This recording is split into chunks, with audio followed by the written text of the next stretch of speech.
Hello, my friends. Happy 2021. 2021? Damn, I don't even know what year it is. Happy New Year to everybody. How you guys doing today? What's happening? What's up, Edu? What's happening? How are you? Getting it going. Let's get John on here.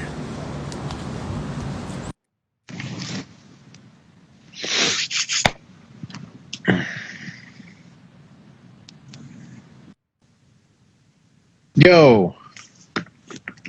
What's up? What's up? What's up with you? Happy New Year.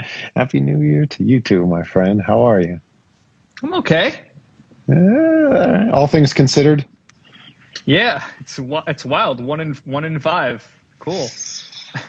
Yeah, everything's going super crazy in the COVID universe that we live in, especially in Los Angeles. We're in the epicenter, and I'm hoping everybody staying safe and healthy. I know a lot of people that have been sick, and fortunately, those people have gotten better. But wishing everybody a safe start to the year, because it's crazy out there. Be careful, be safe, take care of your loved ones, all that kind of stuff. Yeah, we got a million questions today. Somebody's asking in the chat already. We got so much stuff. I ended my 2020 stabbing myself in the hand with an oyster shucker on New Year's Eve. I think that's the most bougie way to self-injure. I mean, I guess if you ran your foot over with your friend's Bentley or something, I guess that's even more. I was a half dozen into shucking oysters, and I stabbed myself, and thank God I didn't have to go to the hospital during COVID time. But it's deep and hurts, and my hand is healing, so my whole body is out of whack. All the white blood cells are I'm not going to show you, but it's inside there. Oof.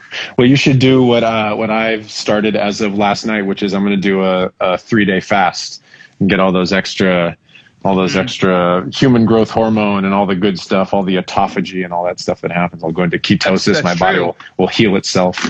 I'll be like Wolverine for the next couple of days. I'm feeling pretty ketogenic, and I can already tell that it's healing faster than it would. Which when I broke my chest 2 years ago, same thing. I was super keto, and the doctor told me it was going to take months, and it took a little bit less. You're superhuman. But I feel you on that. I've been doing one meal a day at 5 p.m., ending by 6. And last night, I took a page from your book to a degree, but I did 2 hours, but of guided meditation. There is a new series on the Waking Up app with Diane, I forget her last name, that Sam just posted about a week or so ago. And I just did autoplay, and I just let it go through. I think it was just over 2 hours worth. Wow. It was really special. Wow. Went right to bed after, and this morning woke up. I've never had this. The comforter was exactly where I went to bed. Huh. Didn't untuck from the side of the bed.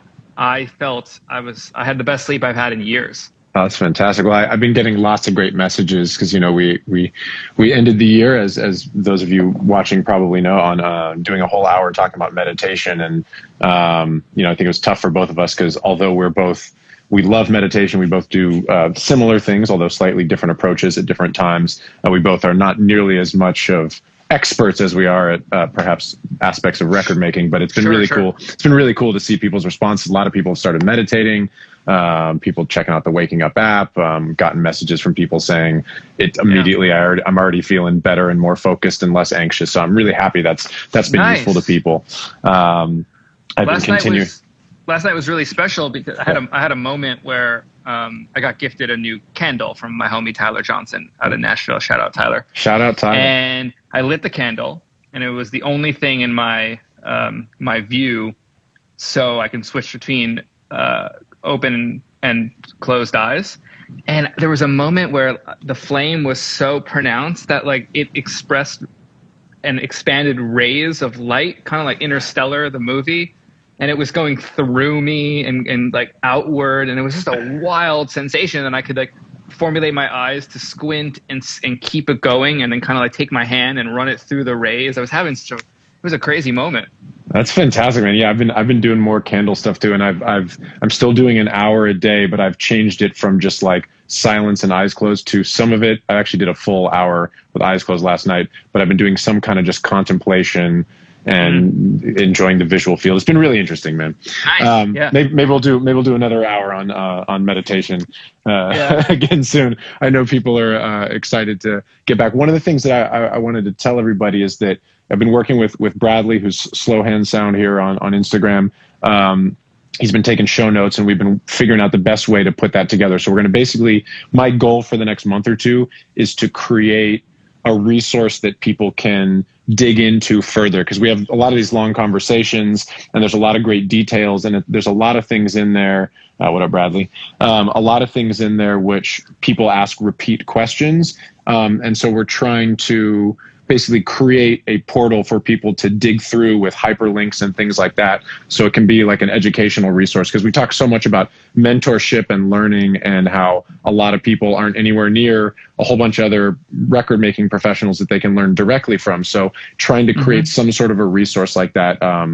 So anyway, look out for that. That if people have ideas, I know people have talked about trying to start a Discord server, which I'm a little bit familiar with. I've sort of peeked around on. Yeah. I know there's been some discussion of trying to do some live stuff on Twitch, but that just seems like another version of this, which we may do. But if people have other ideas on how to create feedback and community and a resource for people to learn, please DM me, hit me up. If you guys have ideas, if you want to help, we're looking for people to help. It's really just, John and I love talking about making records. I've talked to a few other people. I've got a few other people that I'm going to bring on and chat with in other aspects of music and creativity. But I really just want this to be fun for us and then a resource for you guys. So look out for that. We're going to have that in the next week or two, and definitely DM me with ideas and suggestions. We got a million questions today. We can jump into all kinds of stuff. Do a nice New Year's start with questions only, and I'll try to stay on topic. We've talked about this topic in the past, but I thought there was a particular end to it, which was cool. Zach asked, what do you consider when saying yes or no to a project? And then he said, what makes you say no most? I wondered if you could riff on that at all, because you do a narrower set of things than I do, because I'll finish productions, I'll go write top line, I'll consult at labels. Like I've done all kinds of different stuff. So it's a wider spectrum for me, but I'm curious if you have thoughts on that or an answer to that. The main thing there's two things that come to mind. And the first one is always, I just don't like it. It's not my wheelhouse. It's not my bag. I'm not going to enhance it in any way. So why should I do it? If there's not going to be a mutual benefit at the end and a mutual aligned outcome, I should probably say no. And that's what dictates most of it. I try not to let money be a motivator, but at a certain price point, it is a guaranteed no, just because I don't want to undervalue people in my position, my role, in my profession. Yeah. So I have a certain number that I'd rather just do it for free. So we've talked about this before, it's free or my rate. Free is, I love this so much, and there's just taking $500 from you is not going to help you or me. So I should just do it because I love it. And that happens. But the most of the times I say no is because I'm not emotionally connected to it, and I don't think I'm going to do a good job. Yeah, it's an interesting thing, because I think this is a question that gets answered differently depending on your role and who you are personally and where you are in your career. Because certainly if you are trying to make a career where you're starting out and you're trying to make money making music, there are going to be points where it's like, I need to make a buck and I need to take a gig, or I need to be an assistant instead of, I for a long time was working under Eric Valentine, assisting and then engineering, but also producing things and writing on the side, because I couldn't get hired. A major label wasn't going to hire me. I had no credits, even though I thought my stuff sounded good. There's that catch-22 of you have to make things that get attention before you can get hired to make things that get attention. It's not exactly true, but it's largely true. So you just, something's got to break in the right way. But so I was doing things that I was deeply passionate about while also doing some things in music that made money.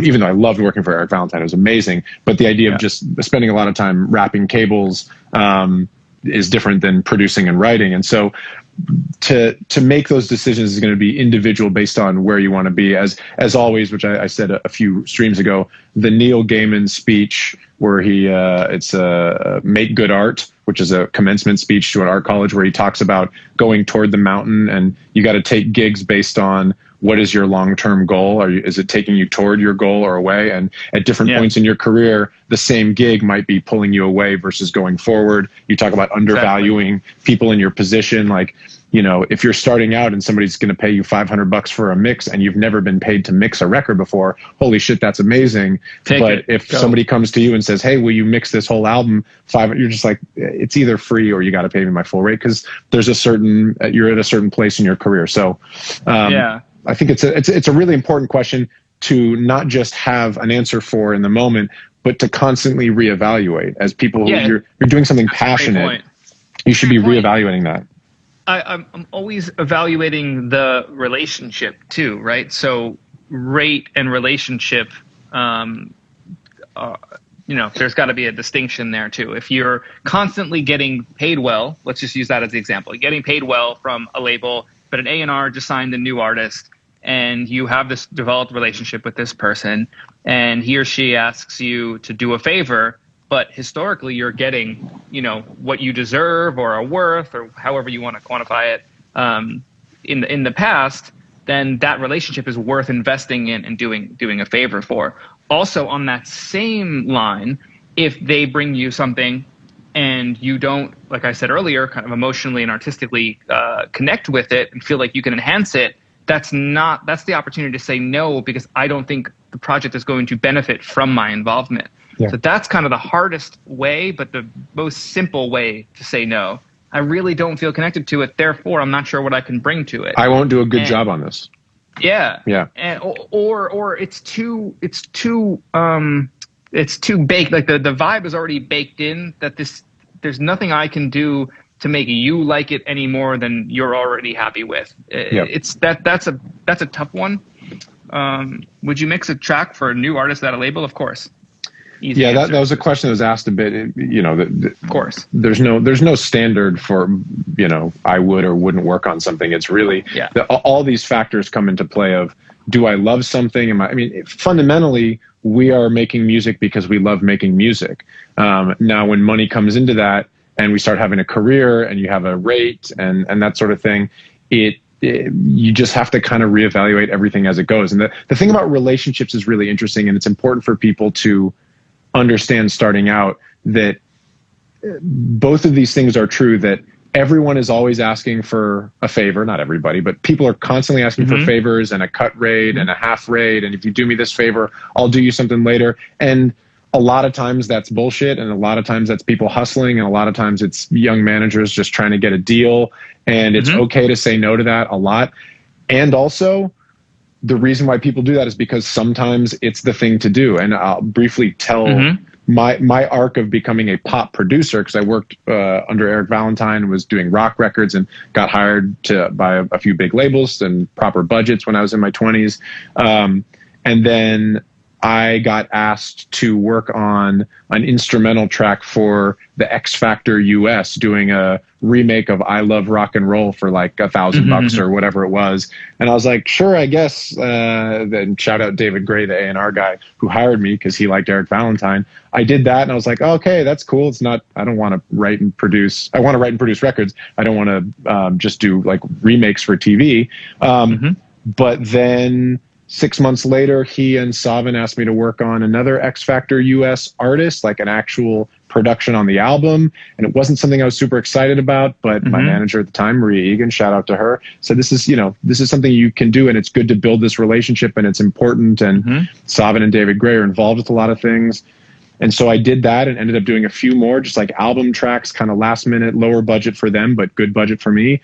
And then 6 months later, because I'd done that chain of events, they asked me to do a spec production on a One Direction song, which was Best Song Ever, which became a big hit. And then all of a sudden I'm a pop producer. So that's a perfect situation where it's like, it was smart to do it for the relationship and then do another thing for a little money in the relationship. And then all of a sudden you get the big opportunity. So people are always trying to over hustle for these sort of things. Always, always, always. But some of those opportunities are really, really important. And relationships, long-term relationships with people you're going to work a lot with or have big opportunities with are super, super important. Yes, and just to go stay on that thread, there's, you speak of hustling. People in the industry talk, right? So if you hook up someone with a favor, that they're going to tell someone else that you did it, and then that person's going to also come to you for that, right? So you have to be careful with who you offer this to, which might be a case against offering favors to people and kind of just knowing your worth. But your story is the perfect example of what could happen in the best case scenario, where you have trustworthy people that believed in you and gave you a shot, and then gave you what you deserve in the future.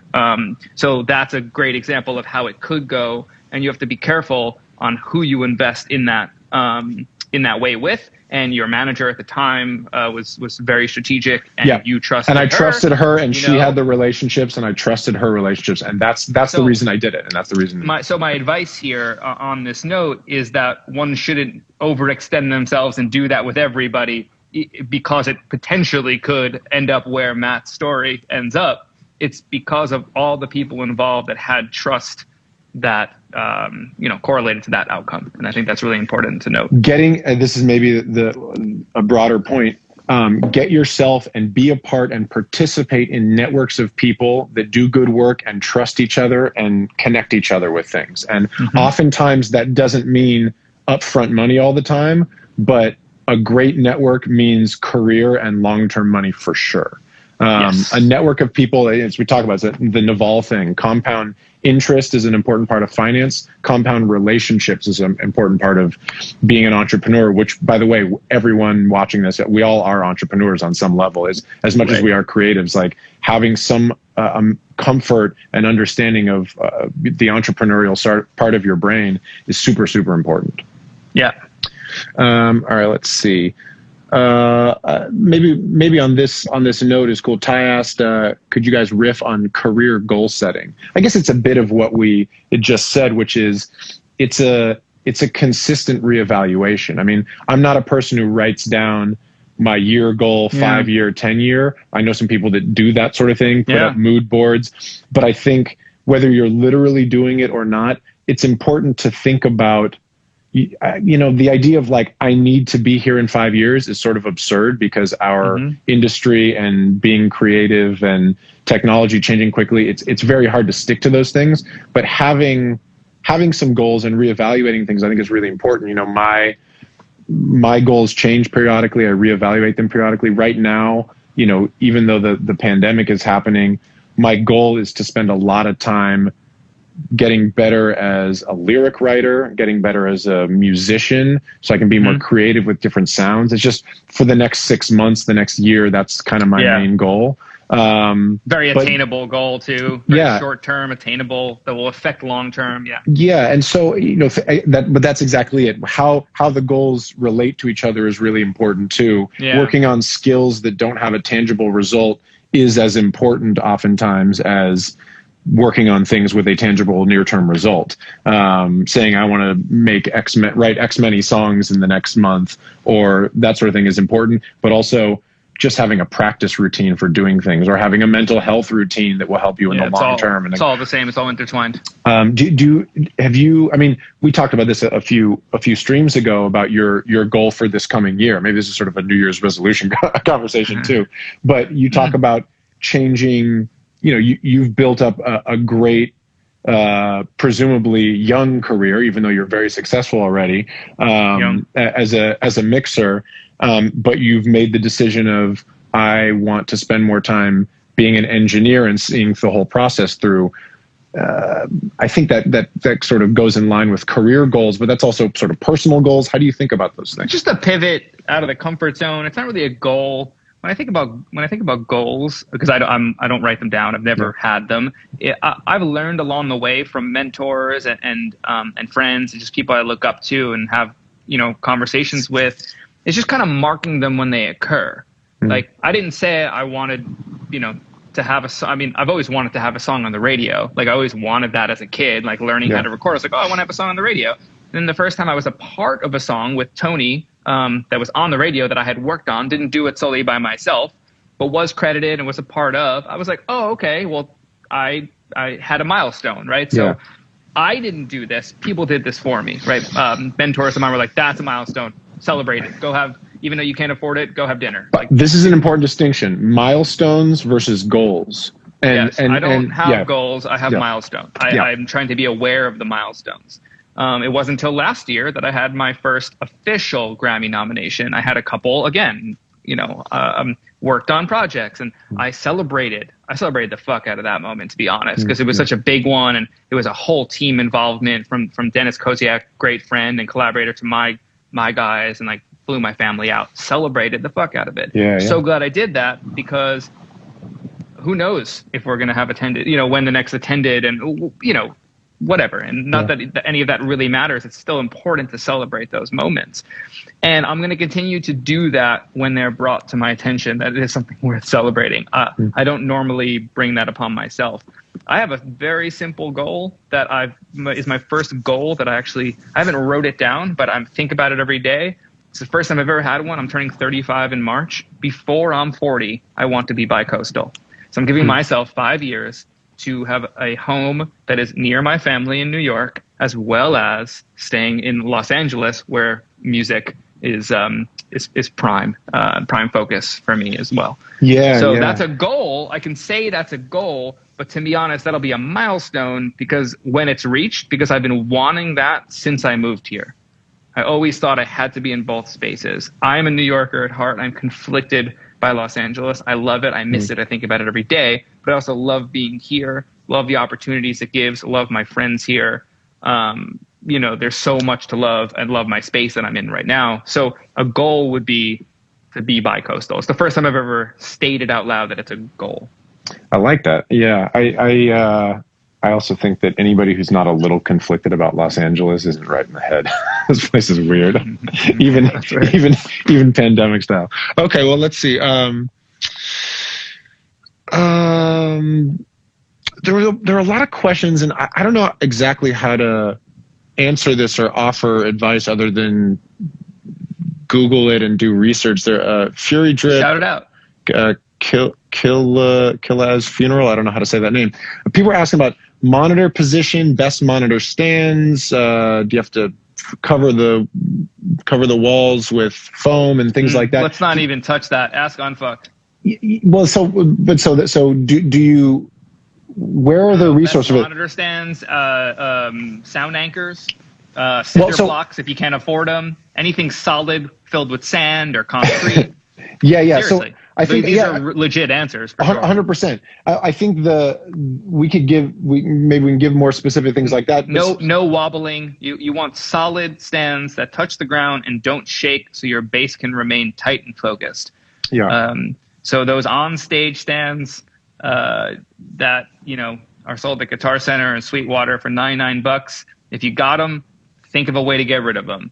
You don't have to do that now. It's not going to make or break your circumstances, but there's no focus. The low end is constantly changing as the stands are shaking. They're not solid. Yeah, you want solid stands. There's so many, as regards acoustic treatment, people have asked various questions about that. It's a really hard question to answer because I just don't want to touch it. Yeah, but let's see why don't we want to touch it? What can we do? Because people are better than us at it, and we know them. They're homies. So them on DM them, they'll respond. So Unfuck Your Studio is a service of their friends. They help me put together this studio. They help John put his studio together. And collaborators on my podcast. On Conversations. Yeah, absolutely. Oh yes, they're half of the Conversations crew. Spider and Rory. I think there's a lot of people. Everybody could use someone to help them set up their monitors and that sort of thing. I'm wondering if there are people that don't have a few $1,000s to spend. No, there's a video resource on their YouTube. That was recorded up at the gift shop. That's what they send out first. Okay, great. And so a lot of these questions are answered in that video. It's on the Conversations YouTube and on the Unfuck Your Studio YouTube and channel. Yeah, so that seems like a really good resource. Oh, I'm definitely trying to offer a solution. I'm just saying that they cover it way better than we can cover it, and it exists. So they should check out that episode. Yeah, I want to point people to it. Yeah, it was recorded up here. It's what they send first, I believe, even before they do a consultation at this point. For people that really can't afford it, is just listen to this, and it's going to be your first example of, well, let's try pushing your speakers up against the wall. Where are the first reflection points? Like, that's all there, and I don't know it well enough to talk about it, and it's already there. So I think it's important to say that the internet is full of bad information. Acoustic treatment, I actually think, and having worked at a lot of different studios over the years, worked with a lot of people who are really obsessed with building studios and acoustics and how to set up a room. Even the people that are the quote unquote experts, not the unfucker guys, they're great, but the people that are sort of traditionally the traditional builders of big recording studios, a lot of them make bad sounding rooms. So because they're in an era where you're supposed to have a giant console and you have speakers in the walls, and nobody who's watching this, I don't think, is asking about how to set up their room with a giant mixing console. Exactly. It's an old era. So yeah, the Unfuck Your Studio guys are great about this, because what they do is they're a modern version of it that's really good. But there's lots of bad information out there, so check them out and beware of other stuff, I guess. Let's have Bradley link to that. You guys link to that. Yeah. It's on our Conversations YouTube as well. It's there. Yeah. The thing is, what I'm realizing, kind of a little admin conversation we had yesterday about moving into 2021 and doing our podcast, and to me, this is an extension of that. So, I get to work out things with you as well, get to work out with the guys, and kind of y'all. Oh, you're frozen. You're frozen too, but I can hear you. Hey, you look nice though. You got your eyes closed. You look very meditative. All right. I don't know who's frozen. You're back. I can see. There you go. Okay. All right. So what we kind of distilled down to, in the simple way of explaining it to me that I heard, was I want to think twice about everything before we, give a solution or ask another question. It's like, back to the compression thing. Well, why do we compress? But ask the question and really think why we do it versus another way to achieve the same thing. It's kind of been our practice in general, but I want to lean into that even more. So I think that's what we're doing here. So when thinking about acoustics, and you brought up the best way to explain it, is, the people that are talking about it mostly are designing in a different era. Or they're holdovers from that. Like the conventional wisdom is from a different era. Exactly. And we're trying to throw out conventional and think of things other ways. I think you'll always need to capture first reflections. You'll always need to control dynamics in a mix. There are things that will always have to be done. You're always going to have some sort of memorable hook in a song for it to be commercially accepted and elevated. If you're making an obscure instrumental tune that has a different niche market, sure, go for it. But that's not where Matt and I are coming from most of our lives. So I'm never going to be speaking from that point of view. Though I love listening to jazz, and even then there's a hook, there's a return to head that we come back to remember where we are, right? So even then this applies. But I'd like to explore things with you and with my team in a different way. We might come back to the same conventional result, but I want to first principles tease these things out. We all want to do that. And I'll also take a step laterally. I was listening to, I think it was the most recent or second most recent, and he put one out today, Tim Ferriss podcast with this sports trainer guy that trained like a bunch of professional tennis players and Olympians and gold medalists. And he had a thing that he brought up that really hit me hard, which was we always talk about narratives, right? Like rewriting the narrative. If you think that you have a bad backhand in tennis, tell yourself you love the backhand. Don't sit and rely on it and say, I hate my back. It sucks. Like, well, how are you going to get better? By telling yourself that you suck at the thing you want to get good at. Tell yourself you love it, learn it, right? So I was watching Masterclass yesterday with Serena Williams, and she was like, the backhand is just your left hand, right? So if you're not a lefty, you have to strengthen your left hand, right? That already puts a practical way of solving the backhand conundrum in. You have to be ambidextrous to a degree to have the best backhand that you possibly can. And she starts out by saying, I love it. I already know my forehand is good. I love my backhand. And I was like, wait, I'm pretty sure he mentioned that he trained her in the podcast, and I heard her on Masterclass say it, right? This is crazy correlation I was having. And I'm going to go, this is going to be a shock to the compression community, but I love compression now. I'm going to figure out another way to use it. I love it. I love it. So when I start mixing tomorrow or Thursday, whenever my first day back's going to be, I'm going to lean into that shit. I'm going to love it. I'm going to love it for as much as I have to use it, because it is a way. No, don't lie to yourself. That's not what I'm saying. Just because you're not good at something now doesn't mean you're not going to be good at it. Keep going. So that's not a lie. Sorry, I wanted to point that out. But I will know and understand its full potential and usage because of the understanding of how to do it, because it needs to be done certain times. And I want to understand the mastery of every aspect. We can always get better. She's talking about getting her footwork better on, watching Muhammad Ali boxing videos to get her footwork in place properly and stay quick and always be moving and limber. It's like the minute you stop, that's when you get tight. Yep. And, so I spent 2020 hating on compression, but I've also been practicing it under the radar, and I'm thinking about it differently.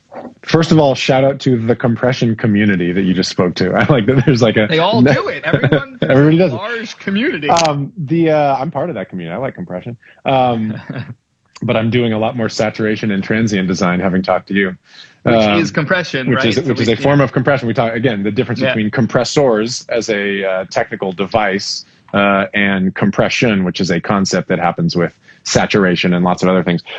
The one way to talk about what you just said is, if you want to get good at something, you have to fall in love with some aspect of it. It's very, very hard. It's the same reason that it's hard for you to work on things. It's hard for me to work on things that I don't love. You got to find something to love about them. You gotta find the passion in it, in the practice of something. This is why, when I'm trying to get better at instruments this year, because we're on lockdown, it's like I'm sitting around. So I was watching the Dixie Chicks documentary last night, which is my absolute favorite music documentary. It hits so many different aspects of making records and the music business and artistry and careers and culture and what all these things mean. But I just sat there, watched it on my computer, had Ableton on with the little amp simulator, and just had my bass and was just playing along with all the songs the entire time, because it's fun and it gets me in the practice. And then afterwards I did some scales and played a little more bass. Anything you can do, if you're trying to get better at something, you got to fall in love with it. And whether that's talking about you saying, I love compression, and you're going to put that in your head so that you then go pursue it with a love and a passion and find the way for it to work for you in a new way. Or whether you're Serena Williams and your forehand is good, but you want your backhand to be good. So you go, I love my backhand. And then you just get into it passion. Or I'm sitting around and I'm going to fall in love with playing bass tonight. Not with any consequence. I'm just going to do it because I know that doing it with joy is going to make me better at it than anything else. And that's going to be, it's like the Naval thing. If you want to be a reader, if you want to be someone who reads a ton, don't start by reading the most important books. Read shit that makes you want to read more, and then keep reading, and eventually you'll get to the good books. Exactly. What up, Bobby? Shout out Bobby Brackens. Hey. Okay, let's see. This one we have to do some clarification. Ben asked, I know you guys dislike Barefoots and love PMCs. Can you explain why? And I would like to say, first off, I've only listened to Barefoots once years ago, and they didn't blow me away. And it was in comparison with a bunch of other monitors at Eric Valentine's spot. So I didn't love them then. I've never really used them otherwise. I do have these PMC 228s, which are my favorite monitors. So that's my sum total experience with both sets of speakers. Do you want to speak more on that? So I actually don't have a huge opinion. Yeah, I don't have a huge opinion on Barefoots.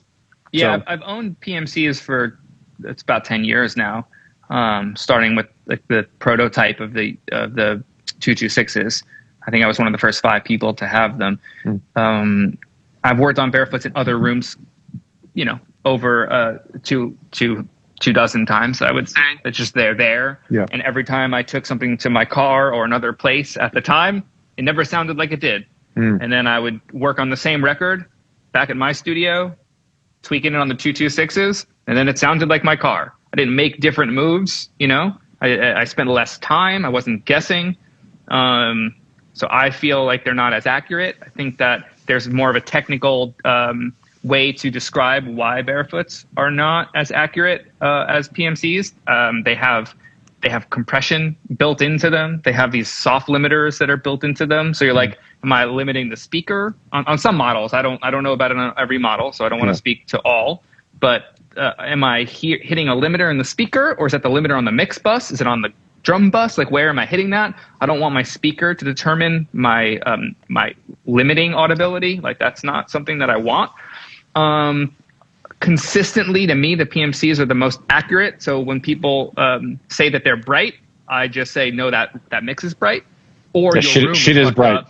Shit is bright, and it tells you. And things don't need to be that bright to stay competitively bright, right? So you can still have things that sound bright and airy on PMCs, and they won't hurt you, and they'll still be competitive. So if they're bright on PMCs, shit's too bright. It doesn't have to be that bright.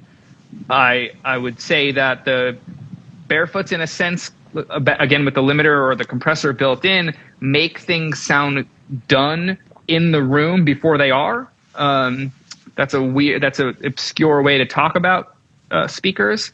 Like, oh, it sounds great already. It's like, no, it just sounds like it's already mastered and compressed on the radio. So you think it sounds done, and you take it somewhere else, and it doesn't sound glued and it sounds weird. That's kind of my riff on it. I don't understand Barefoots. They never translated to me, and I've worked on them enough. And I can usually tell when someone worked on them because everything sounds very small and mid-rangey, and I can just expand it and I win. Like, it's just an easy mix gig for me because I can tell when someone worked on them. So you like Barefoots because then you got easy mix gigs. But when someone works on PMCs, it's even better because then I can take it even further from a place that's already further. So no, I don't. So basically, what you would. It's all good. It's all good for you, is what you're saying. Yeah. Most of the time, yeah. So what I do. Yeah. So I just love these PMCs. I've worked on several different sets of monitors. I've liked ATCs in the past. I've liked a number of things, but honestly, having there's so many other factors. Actually, I want to add one more thing. Yeah. The technology that is in the PMCs, from the transmission line to extend the frequency response to the digital crossover points, no other speaker does it. It's patented and no one can figure it out. And you can't compare them to anything else. So you can have a love or hate relationship with things like that. You can say, I hate them. They're too accurate. They make me not, I don't know, like they make my sounds not sound as good as I thought they were. It's like, well, your sounds didn't sound as good as you thought they did. And like, maybe you're lazy. You don't want to remake your sound packs or something like that. Whatever it is, they just don't stack up to anything else. But you can use that to say you hate them if you want. But there's nothing. It's hard to compare because it's apples to oranges. There's nothing about the technology or what's inside that is inside any other speaker on the market. So it's like I'm sure there's a better way to describe this. It's like buying a Tesla versus a Chevy Volt. It's like going to McDonald's versus the French Laundry. There are no. I forgot who said that on Sam Harris's podcast, but the French Laundry and McDonald's has not one ingredient down to the salt in common. And it's the same thing with PMC. They don't use any parts that are used in other speakers, I believe, except for maybe a mid-range ATC driver on one or two of the models, just because that driver is so fucking good. And that I want someone to correct me on. But it's just a different world. Yeah. I've had a few conversations in DMs with people about monitors and things like that. And I got to always just shout out that there's a lot of people that are not in the price range of spending several $1,000s on monitors, and that's okay. But we're talking about if you're trying to mix at the highest level and you're mixing different genres and you want to really have the most accurate speakers, which is what you want to do if you're a mixer. Those are the debates we're having. But if you can't spend $3,000-$4,000 on monitors, that's okay. You can still make great things as you're learning and starting out. Eventually, you want to get something that is accurate across the board, whether it's a great vocal chain, preamps, all this stuff. That's why these questions are hard to answer and not even worth a lot of time, to be honest. Okay, so let's jump to something else. I thought this was sort of an interesting. There's a bunch of different ways to go at this question. Iggy asked a question around this, and Hex also. Session templates for mixing, for production. How often do you change them? Also, routing in sessions. I think maybe I'll give my answer first. I know you've talked about you have a pretty standard. Well, maybe you go first, and then I'll expand, because you do a narrower thing of just you are a mix engineer doing thing, at least for now. You want to talk about that a little bit? I would probably have the same for a tracking template in a sense too, because I have five basic effects that come in, and I have 8 basic subgroups that come in that I would want from tracking purposes as well.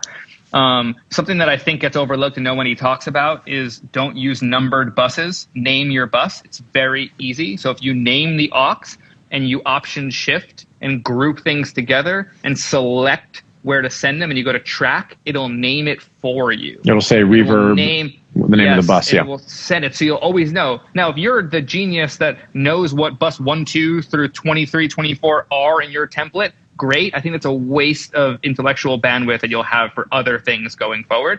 So your basic setups, like I have a Bricasti remake, and I have a Megaverb remake. That's like a really long, luscious verb, and I have 3 simple delays: a mono slap, and an eighth and a quarter, and a half. So I have that, and it's set up, and they're labeled such, so there's never a confusion. If I need a dope quarter note tape delay, I can get that in a split second, and it's there. Now, for more creative sound design, do things accordingly. Don't use a template for that. I think it's cool. Like when I worked with Tony, if we had a cool effect, we would add it to the template. And that would change weekly. I think that's a cool approach. It got too much to me because the whole end of the session would have it, and then the sessions would be bigger than I want. But we would have them inactive, so it wasn't like... So that's a cool way to do it. I don't disagree with that approach. I think if you want to keep adding effects to your template and keep them inactive for... CPU consumption, that's cool, and you know what's in there. Like, what was that weird flanger chorus thing that we did? Like, that's cool. Like, make that. I just can remember what songs I use these things on, so I'll bring them in. I'll be like, that Uber mod thing with the tall chorus added to it. I did that on that Khalid record. Let me bring that in. Like, I could find that, and I could bring that stuff in because you have import session data. But basic, simple, easy to understand, color coordinated, the way you want it. And so you can fly through sessions. Like I use a trackpad, so I'm constantly gesturing up. I'm like flying around from vocals to drums. So it's very basic, very simple, very important. Yeah, it gets back to the larger conversation we've had before about organization. If you want to be a music professional, or even if you want to be a hobbyist, if you can spend the time to get your organization right, whether that's literally the routing in your studio, whether that's making sure you don't have a bunch of plug-in, like confirmations of your iLock and all that kind of stuff every time you open a session, whether that's having everything named and color coordinated. If you can spend some time getting all that organized, it's going to make your workflow so much better. You will make better work more quickly, because a big part of our job is getting... Actually Today, Josh just came in. I haven't seen him since before Christmas. He's updating Pro Tools and the computer. I have 2 new plugins I want to install, and go through the template. And just that's what today is. Today is so for the rest of the year, all we have to do is, that effect, I changed the feedback number from 70% to 40%. Like we'll change those things on effects. If I think that a shorter verb has been more on the average of what tempos and what lengths of songs and feelings I've been getting, like I'll change it accordingly like that. But that's what today is. Today is an admin day and an update day. Organization and preparation. Those are very similar things. I'll go through all that stuff.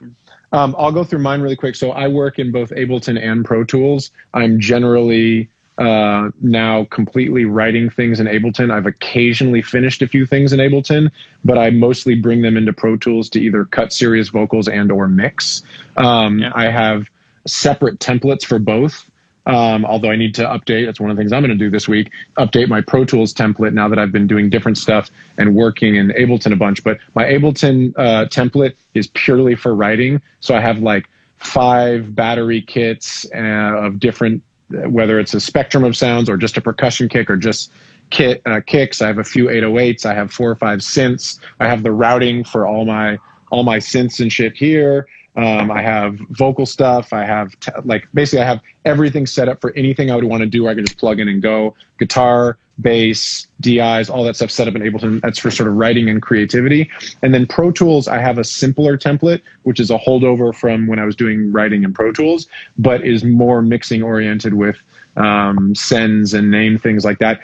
But the other thing I would say, in addition to people having your basic template, maybe you just have one, maybe you have one for mixing, if you do mixing and writing, whatever, is, and we've talked about this before, creating your own chains. So in Pro Tools, you can select and say import not import session data, although that's another thing, so you could do that, but just import the track settings. And it gives you like, here's a distorted vocal template with a slap delay that you like. So you don't actually have to have all those things in a session. So you can have 4 or 5 different reverb, delay, send things, and just pick one by just selecting import I don't know if it's import or track settings or whatever. It's by the plugin. It's also like you're adding a plugin and you're adding a chain. It's right below that. So making chains is a really important thing too. So a template plus chains. 'Cause chains are, like you said, if you did an amazing thing on a Khalid mix and you're like, I made this adjustment and it has this cool throw and it's slightly different, then you have that somewhere. You have that setting saved so you can bring it in. So I think both templates and chains. A couple of weeks ago, we talked about the chains, like why I don't like when people use the Maserati vocal plugin on a vocal or a CLA vocal is make your own chain. Like that's what they're doing. And if you need that to get there fast and that's what you think, well, spend a day making a vocal chain that you think is better and then import that every time instead. It takes the exact same amount of time. It's actually, I think it's almost easier because you're going to go to a menu that has less things in it than the a million plugin menu that you have. You're going to bring in your chain and it's going to sound tight already. Here's the thing for everybody to do in 2021. If you make something that sounds dope, save it. And use it again in the future. Even if it's like, I made a dope beat and I love that snare drum, sample that snare drum and put it in a folder. If you make a cool vocal sound for some weird thing, save it, mark it, label it, save the track, save the template, make a folder of all of your chains, like save your shit. You're gonna be so excited when you're just like, oh, I'm gonna take that thing that I did 6 months ago. It's 47 minutes in. I haven't really done it besides starting with the oyster shuck injury. Yo, if you make a dish that you love, make it again. I made the same Yaya's Turkish stuffing. Write down the recipe. 2-3 days in a row because I wrote it down and I'm going to make it and I'm going to get it to be the best it possibly can. It's the same thing with vocal chains. Just keep making them. And by the way, thank you for the recommendations on the Ottolenghi books. I got the 2, and my girl loves them and has started making stuff, and the food is already delicious. Shout out Ottolenghi and Jon and cooked by Jon Castelli. What's the Instagram? Is it a secret? Oh, sorry. Frank is also a great chef reference from Kid Cutler. Oh, I don't know about all that. Woo! Teach me more stuff. Just watch his Instagram videos. He's tight. He's rustic as fuck. It looks like there's a few people who asked questions and are also asking them in the chat. If we don't get to stuff, I'm going to DM all you guys and give you answers on things. So don't sweat it. Cool. I got you. There are a lot of specific technical things. One of them, somebody was asking about my vocal setup and vocal chains, and I'll hit that person with the DM. But do you have in your mind a favorite, and now that you're going to get back into engineering mode more, favorite vocal recording chains, vocal mics, vocal preamps? Have you dug back into that? Are you going to do you have old favorites, but now you're going to explore new things? Are there things you hear where you go, this is an amazing vocal, and you ask about the chain and you go, oh, it's that mic again, or it's that preamp, or any of that sort of stuff? Do you have thoughts on recording vocal chains? I'm a huge fan of ribbon mics. So, and a lot of people will push back and say they're too dark. It's like, well, that's why you have EQ. Well, this is what we talked about in both of the times when I had Matt Beckley on, and those of you asking about vocal stuff, the great vocal producer Matt Beckley, we did 2 hours. He and I both said, ribbon mics are dark, but they take EQ better than everything else. So the high end is magical on them. Yes. So just over EQ. Just because it sounds dark, the moment you put up, we're dark in comparison to what we're listening to. You can throw 20 dB. You can throw 30 dB of high end on a Coles 4038, 4030. I can't remember. 4033. And those motherfuckers sound beautiful. Beautiful. So I would look there first with some sort of tube EQ. Like I have the Hazel Ray VLCs. Yeah.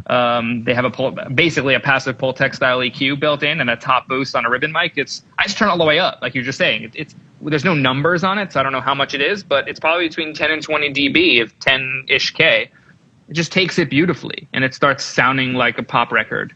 I have a song, or had a song last year that I produced and recorded in my loft completely with ribbon mics and 2 preamps on the radio, on alt radio, for the length of the year. I think it was a top 10, and it was all ribbon mics. It doesn't sound dark. You wouldn't pick it out and go, that was a dark record. So that can be done. I like a good 251 if possible. I have a C12 clone from AKG from the 70s that I use and like. I would like to get a new one. It's on its last leg. I've had it for 20 years, I think, at this point. We should talk before you get a new 251, because I got some insight on that. I actually have I won't name drop, but I have somebody's 251 on loan right now, which I'm going to compare to my vintage, my 50s long body U47 right over my shoulder. Mm-hmm. Somebody asked me about 87s. Did I have an 87 or a new 67? I have been trying to find a pair of 67s for years and years. 67s are great. And every time I find so I have a pair of that weren't matched, but have been matched by, can't remember who did the service on them years ago, but 2 vintage 87s, which sound amazing. But yeah, vintage 87s are a different beast. To find a great U67 or a great U47 or a great old 251, when vintage mics, as you might imagine, they all can sound very different. Different aspects, different components within them can deteriorate in different ways. A lot of them were just like made by a guy in a factory in Germany rather than mass produced. So oftentimes they all sound different. But if you can get a good 251, a good C12, a good U47, a good U67, I think there's nothing better. I know that the modern mic is the C800 that everybody uses. That shit is super bright. I think you can get it to sound good. Yeah, you can. You're committing to brightness off the bat and non-dynamic top end. It sounds like compressed brightness right off the bat, so it makes you think it wins in a shootout. But I swear to God, an AEA R44 with the top end cranked all the way up on a good preamp with a low noise floor so it doesn't sound noisy will be a better version of that. Yeah, there's a lot of, I don't know how to exactly describe this concept, but of course we talked about it a lot with the CLA vocals plugin. There's a lot of products out there because so many more people are making music. I mean, shit, even the idea of talking on Instagram and having, over the course of the life of one of these things, 1,500, 2,000 people watch these things, which is small by comparison to a lot of other things. There's so many people making recordings now that there are a lot of products that are oriented toward people who don't want to do as much work, which, by the way, is really wonderful, and anybody can make music. But one of the reasons that we have these talks is to try to elevate those people that are inundated with simple products that do all the work for them, to actually deconstruct them and talk about why we are using what we're using and how to think about it. So a C800 is a great sounding mic, and if you have 10 grand, I would spend it on something else.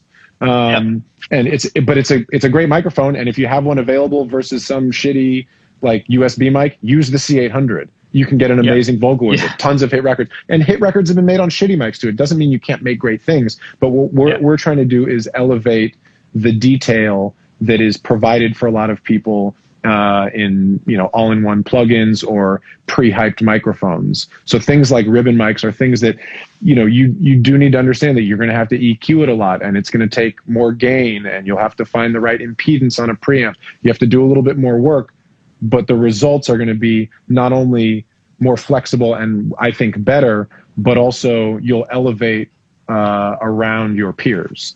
Exactly.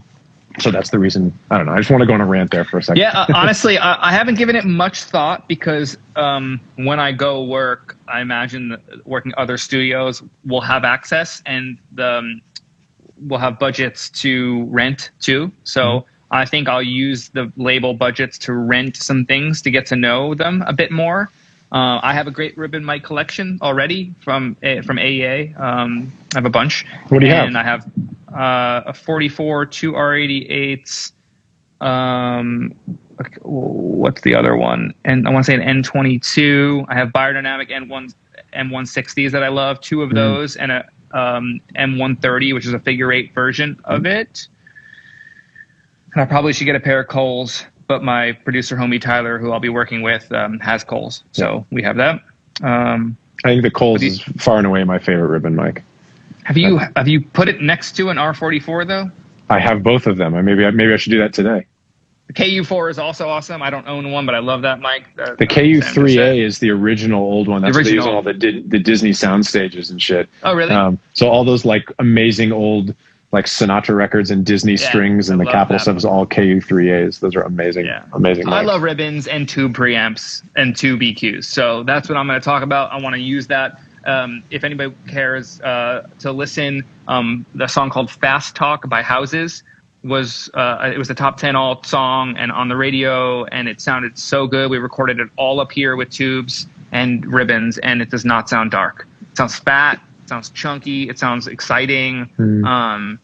Everything was recorded through what I'm talking about, and nothing was programmed. Everything was recorded, every sound, except for an 808, which I think I ran through VLCs anyway, just so it fit in the same realm, honestly. Well, I have one live 808, which maybe I'll send you, which I've never really sent to you. I think one of the percent, which is a big, it's a giant like 40-inch marching drum. Are you still there? Can you hear me? It paused. Barely. It paused, but I can hear you. Okay, well, maybe wait for it to come back. Oh, there we go. We're back. That I recorded back at Barefoot at Eric Valentine's place during the Dredge project when I did the Dredge album. That's just a low, like 36-inch marching drum. It's just a big doom. Yep. It's magical. So I'll send that to you. And then, if you ever want to have a non 808, you can steal that.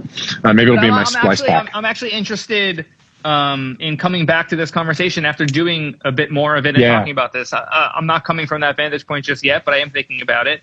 I'm glad OG Volta just said, can we shit on the 1073 completely? I think if you get a vintage pair of 1073s or 1066s to be specific, and they're matched, there's far better sounding preamps. There forgot what I was about to say, but there are far fewer preamps that sound better than that.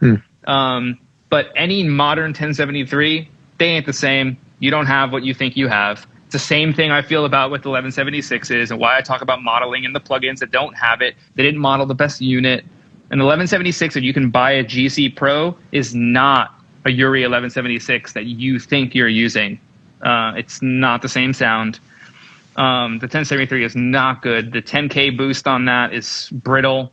I agree. It's not as musical as we think it is. It's just like, oh, it's brighter now. It's just that there are better ways to get things to be brighter. And again, it's like I don't know what a 1073 goes for, a few grand, I think. But if you have that much money for one channel of preamp, you should spend your money somewhere else. Elsewhere. And listen to things. 1073 and CL1B combo is butt. It is. Everyone that thinks that's right, try something different next to it, and then sell that combination. Let's go into 2021 not having that be the vocal chain that is ubiquitous. It's not the one. I don't know how it became the one. I don't actually know at all. I think BAE, Brent Averill, did a great marketing scheme and got people to buy that preamp and made it affordable, and it looks like a Neve that does not sound like a Neve that people think Neves sound like, straight out of a board from the 70s. It's not the same thing. So just get rid of it. But try something next to it first. Yeah, and again, it's like, okay, don't take my word for it. CL1B and 1073, what is that in combination, like $8,000 or something like that? You can just get $8,000, yeah. You can just get so much, like so much more. Again, if you have if your only option is a Focusrite Scarlett preamp that's $500, use the CL1B and the 1073 or just the 1073. No, sell it all. But I'm just thinking if those are the two available in a session, they're better than but things that are that expensive. The Chandler, exactly. The history, the pop history is coming out. Chandler, Beckley loves the Chandler. I've used Chandlers. They're great. I use the undertone stuff. It's like the cleanest, and also you have the You have the transformer options. Yeah, I don't know. If you don't have the money to spend on those things, I don't know exactly what you get. I think you probably just stick with like simple stuff like, you know, the Apollo stuff or something like that. That's just cheap and usable and whatever. But I don't really know. I don't really know the answer. I mean, that's one of the places that if you are a record producer and you are going to be recording people and trying to make professional records, the first thing is spending your money on a great vocal chain. That's one of the first things. 2 times from Mike Miller and Spider, VLC into nothing. Just try no compression first with a tube preamp and a nice microphone, and then compare. So you can sell the CL1B to buy the VLC1, and maybe a mic too. Who knows? Shit's expensive and not good. Just marketing. It's not a tube. It's not an old tube tech. The new ones that are coming out are not the same components. There's distortion in there that is not the distortion you think you want. It's all the comments that I try to stay on is like the things that are happening with these pieces of gear are not what our brain thinks that they're doing. Do I think that there was a great tube tech CL1B decades ago that did wonders to a sound? Sure, I think that exists. And some studios might have them. Some historic landmark studios that you're paying $3,000 a day or $2,500 a day to access might have that. But you can spend that once and get something far better. And it's back to what I said 20 minutes ago. Let's just hear another opinion on what could be. And I just don't really think the Neve into the CL1B is really the vibe right now. Yeah, and people are asking, okay, what's a good tube preamp? The only tube preamp I have is like a custom creation of an old Pultec that somebody made. So sounds great, but like I can't. It's not in stores. So Hazelrig VL1C. Hazelrig VLC1 is the jam, and a great tube mic. Yes. One of those. 251. I mean, these are like $10,000 mics. It's like if you want to. I mean, it's the same as the C800. The C800 is a $10,000 mic. Do a shootout and find a great vintage piece. We should do more conversations once you get back into recording mode. I'd like to give people alternative advice for vocal chains, since that's such an important part. And we talked about it. We did a whole episode on vocal mixing for those that are just discovering this. I did 2 episodes with Matt Beckley talking about this stuff too, and he's a Chandler guy, but also like a 251 vintage tube mic. So. People ask about SM7s. I think I like SM7s, but it's a different thing. It's a broadcast mic. It's like rock and roll. It's narrow. It's thin. It does not work for nearly as many things as the mics we're talking about. Okay, exactly. Well, we've done an hour. I think that's probably good. All the people there were a lot of questions this week. Hold on. Let's just say that the flea mics that Spider and Volta are talking about are good and cheaper too. Yeah, and by the way. Try these things out and listen to them. It turns out that and I know it's such an annoying answer to be like, just use your ears, but it turns out that's what you got to do.